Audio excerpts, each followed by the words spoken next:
Hey guys, gay sex is great. Like, if you haven't given it a try, you should. I highly recommend it.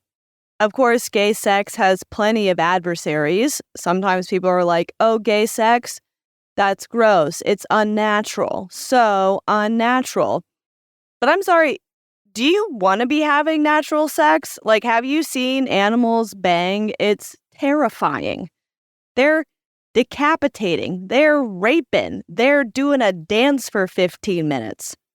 Also, gay sex is unnatural. That argument is dumb. Because the thing is, some animals do have gay sex. Sorry to tell you that, haters. That's right. Despite what you might think, not all dogs go to heaven. Oh my god, it's American Filth right at the top. Yeah, I'm running bits. What of it? What of it, guys? It's kind of on subject though. It is. Because know who had a weird relationship with gay sex? None other than Franklin Delano Roosevelt. You know him. You love him. He was the 32nd president of the United States. You know, the guy who cut the New Deal during the Great Depression. That guy. What's maybe not as well known is that his wife/cousin, Eleanor Roosevelt, was allegedly queer. But let's be real, we all know she was, okay? Misinterpretations, and they were just pals. That's just coded language for they were roommates. And what it seems is that FDR accepted her relationships. He was accepting of relationships with lesbian women. He also had other friends who were gay, like Sumner Wells. He was a gay man who served in FDR's administration. So it seems like he was pro-gay, and so probably pro-gay sex, you know? But if we go back to the time before he was president, it gets a little bit more complicated, okay? Before he was the president, FDR worked for the Navy, and the Navy was having a bit of a problem, a gay problem, or at least the government was making it their problem. They could have just not had a problem. But, we're in the early 1900s for this episode, and gayness and the government were at odds. Truly no surprise there. And the government was pulling some shady shit to catch gay men having gay sex. Gay men who were in the Navy.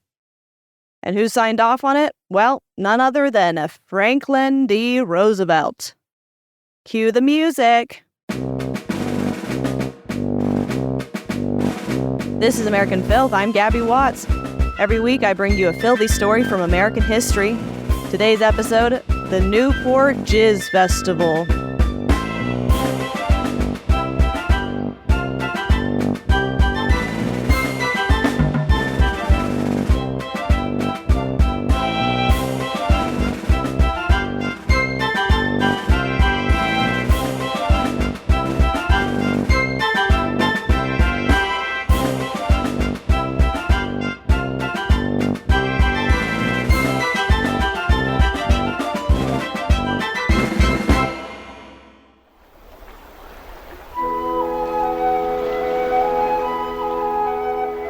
We find ourselves in Newport, Rhode Island. At the time, it's known as the best summer retreat for America's richest families. Good for them. But that kind of got fucked up for them during World War I. Because Newport is where the government decided to build, drum roll please, a naval base. By the end of 1917, there were 2,000 sailors stationed there, and then 12 times that many by the end of the next year. And here's the thing, we don't always think about all of the consequences of war, you know? Not only does war kill people, but it also ruins vacations. But all of those Navy men were stressing out the head of the Naval Department, Josephus Daniels.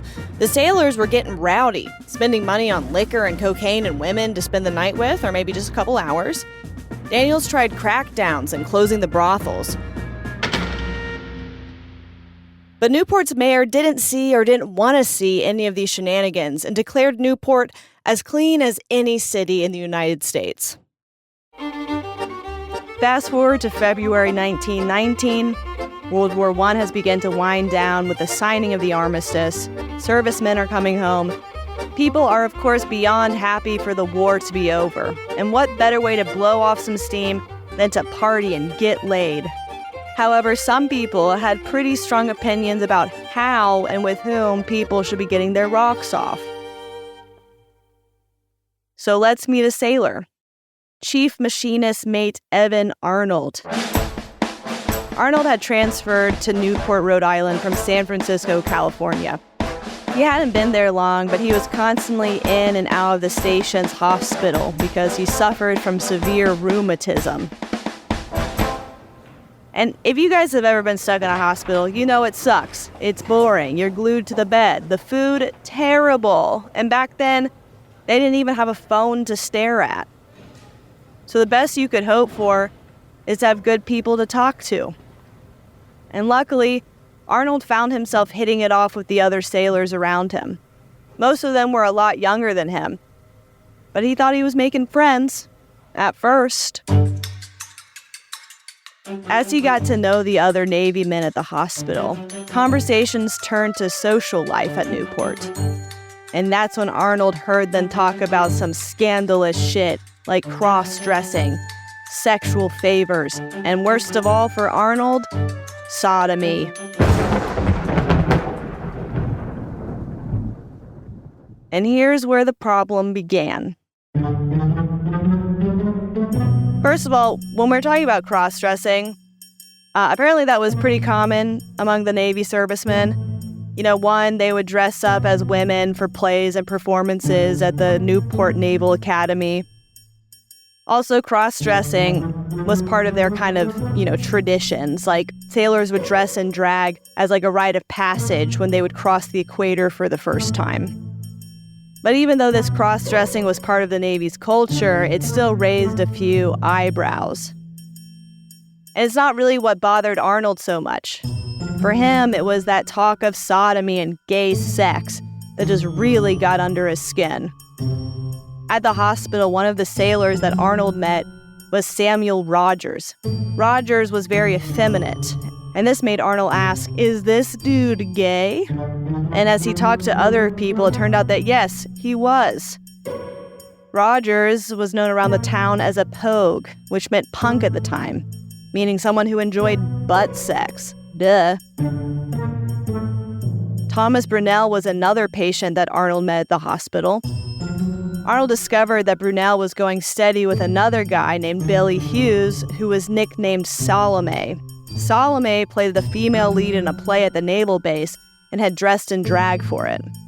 And Brunel admitted that Salome had paid him for sex. Brunel told Arnold that there were dudes in the Navy who would go to these events where they would cross-dress and use women's names. Some of the people who attended these events included a guy who worked in the morgue at the hospital, a local librarian, and an Episcopal chaplain. Another person Arnold met at the hospital was Fred Hoge. Hoge's nickname was Theta Bera. He and this other guy, who went by Ruth, were praised for their oral skills, if you know what I mean. Another guy known for his oral skills in this group of men was J. Becky Goldstein. Not only was he good at oral, he also got the compliment that he had a nice chin to rest a pair of balls on. Then there's this other dude, Frank Dye, who was so good that he could draw your brains out through your penis. These men, along with some others, called themselves the Ladies of Newport. As with all subcultures, the Ladies of Newport had their own rules and terms for these lurid activities. You know, if we're thinking about terminology today, we call the person who's on top a top and the person who's on bottom a bottom. Simple, easy. But at the time, bottoms were called fairies. They're the ones who did the receiving. A dick in the butt if you don't get it. And then the tops were called trades. They were the ones who did the fucking. Another way it was put in this group was the fairies sucked and the trades fucked. Cute. Fairies were often flamboyant feminine men who were more obviously gay. Trades were the masculine men, and if you were a trade, you weren't really considered queer. And this was a dynamic that kind of kept up until Stonewall. So Arnold was hearing all of this information, and he was quite upset by it. And no one really knows why he was such a homophobe, but he was obsessed with eradicating sodomy. He doesn't want people to do that, like in a very unhealthy way. It definitely has that undertone of one who doth protest too much. And the thing is, Arnold was so obsessed with eradicating sodomy that he had been a detective for 9 years in his home state of Connecticut. Apparently, before the war, there were these detectives who specialized in homosexual hunting around the country. And as Arnold was a detective, part of his job was, quote, running down perverts. Now, tracking down and detaining the ladies of Newport, that was going to be his new thing. The ladies of Newport were known to party around these apartments at the corner of Whitfield Court and Golden Hill Street. But it was the local YMCA that was ground zero. You know how people would cruise in parks and such? Well, it's basically the same idea, just at the local rec center. So Arnold got all of this info at the hospital, and now he decided it was up to him to eradicate sodomy in Newport. And he gathered himself a team. He approached the station's welfare officer, Lieutenant Erastus Hudson, with his concerns, and Hudson agreed. Before long, a 4-man court of inquiry was made to study the immoral conditions at the Newport Naval Base under Lieutenant Commander Murphy Foster. And now at this point, our friend FDR, he was acting as the Assistant Secretary of the Navy. He also agreed with Arnold and Hudson that this degenerate behavior deserved a most searching and rigid investigation. So Arnold and Hudson made a game plan. After this break, the sodomy sleuths start their investigation.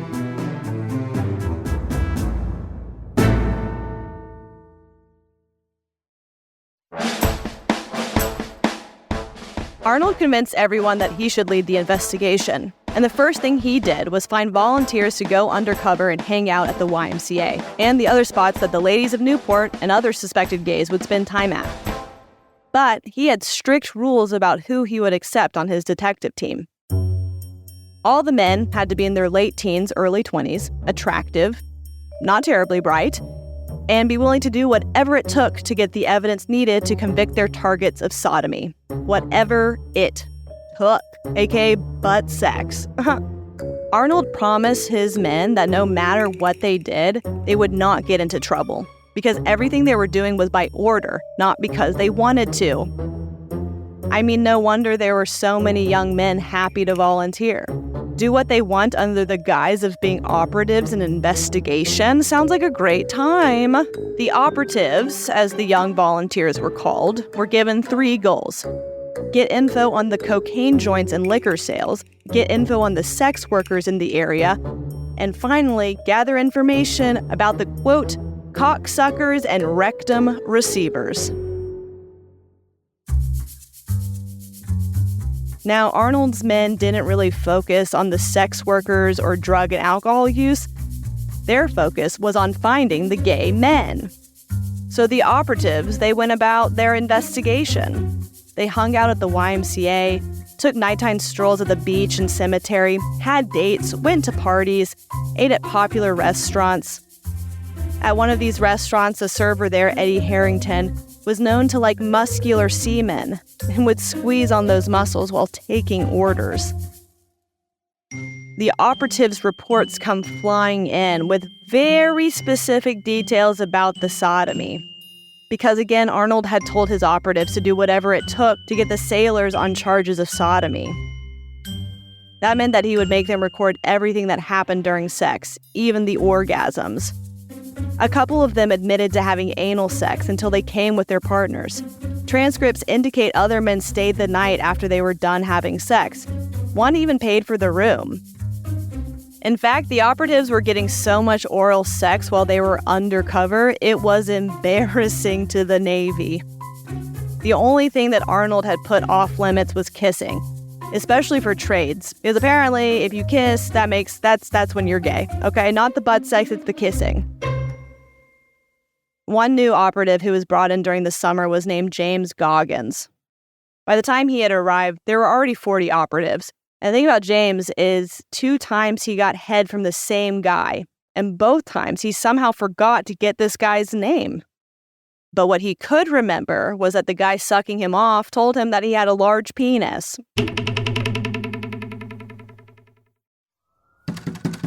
Arrests started happening as early as March 17, 1919, and they lasted through the summer. Fred Hoge was the first sailor to be brought in. He was one of the guys that Arnold had met at the hospital. Before the war, he was a bit part actor. And even though he was pretty discreet, he found himself being questioned about the ladies of Newport. Of course, it didn't take much for him to talk. He was scared. Like, who wouldn't be? Because this is a crazy thing, about this point in time, people could still be hanged for sodomy. The stakes are high. Within 5 days, 5 men were sitting in the brig. There were dozens more by the end of the week. And Arnold's superiors were worried that there wouldn't be enough space to hold all the people that he and his crew were bringing in. By May 1st, 1919, there was enough evidence to court-martial 15 sailors. They were charged with sodomy and, quote, scandalous conduct. All the men were thrown in jail for the summer and were tried in the fall. Some ended up being released, and others had to serve various prison terms. But Arnold wasn't done. He and his investigative partner Hudson and a few other eager beavers wanted to start rounding up gay civilians as well. So Arnold went to Roosevelt and asked for funds to expand his operation. At this point, Roosevelt did know what was happening, and he still said, yes, why not? But when they started rounding up civilians, this is where Arnold and his crew made their fatal mistake. Arnold had one guy in particular that he had set his sights on, a prominent local minister that had a solid reputation in the church and the community. If Arnold hadn't turned his sights on the Episcopal minister, the public might have never learned what fucked up shit he was doing this entire time.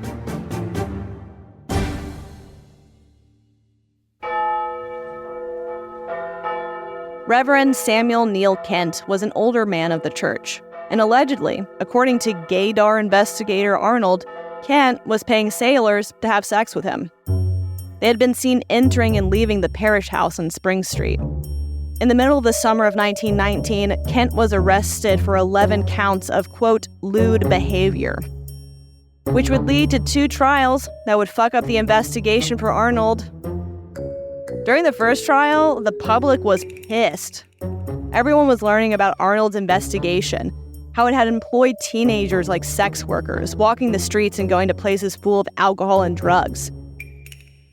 And they were also pissed off about how the operatives in their 20s had been ordered to have their bodies used in unspeakable ways. One of the operatives on the stand said that he had been told to let Kent play with my penis and to allow it until I had an emission. And then the church couldn't believe that Kent was guilty of these charges. Scandalous. It was just scandalous. To them, the 46-year-old chaplain was a great dude. He was someone who had gone to a prominent Latin school and had chosen to devote his life to the Almighty Father. He had risked his life the year before taking care of the sick during the influenza epidemic. His nickname, after all, was Pop Kent. As far as the church was concerned, there was absolutely no way he had partaken in sex with other men, let alone paid for it.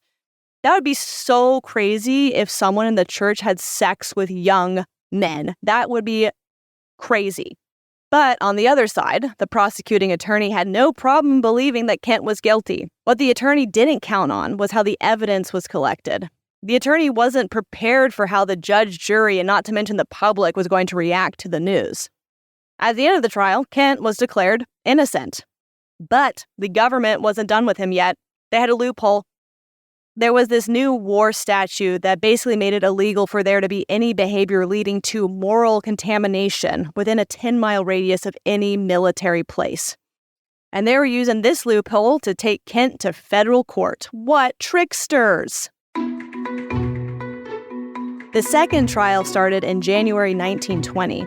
During this trial, Kent's attorney pointed out all the holes in the operatives' stories, and I don't mean buttholes.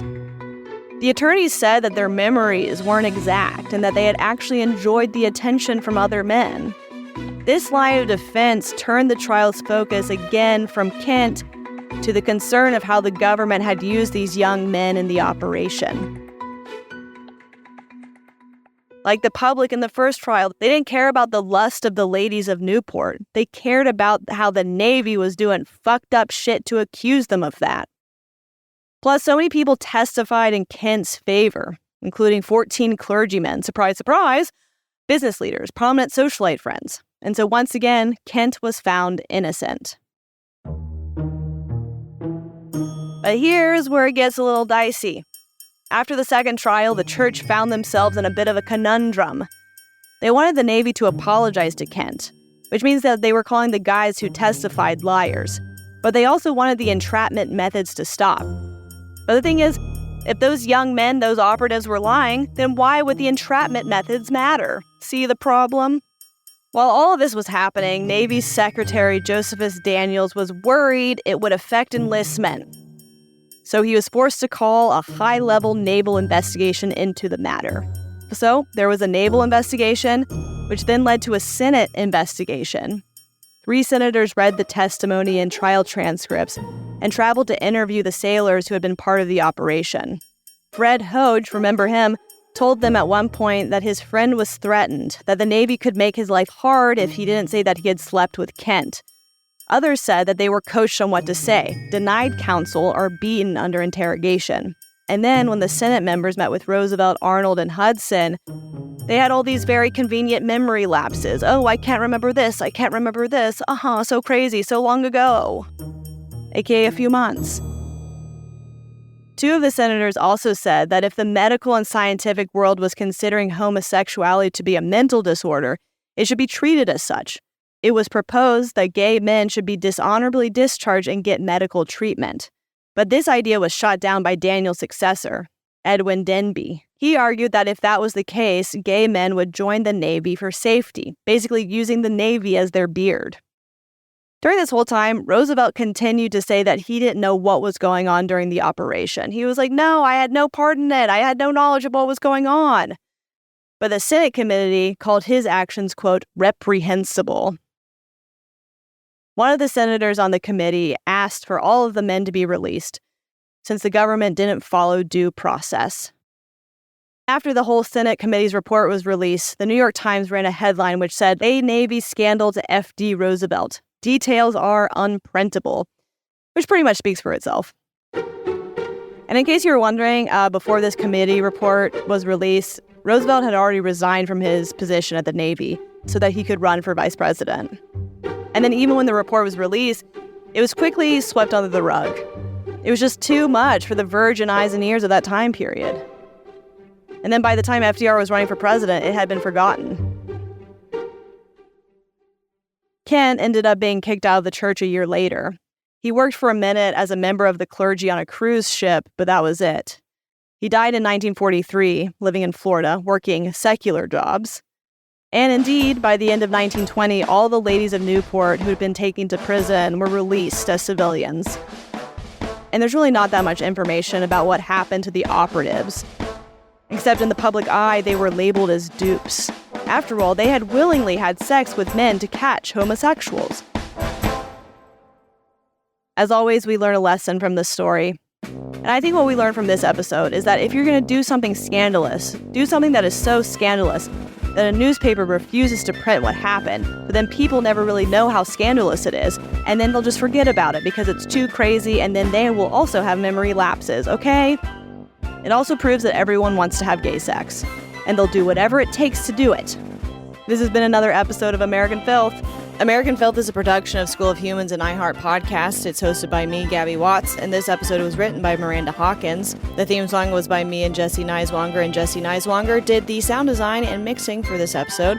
Our senior producer is Amelia Brock, and our executive producers are Virginia Prescott, Elsie Crowley, and Brandon Barr. Please like, subscribe, review, etc. American Filth wherever you listen to podcasts, and you can also follow along on Instagram at American Filth Pod. Bye!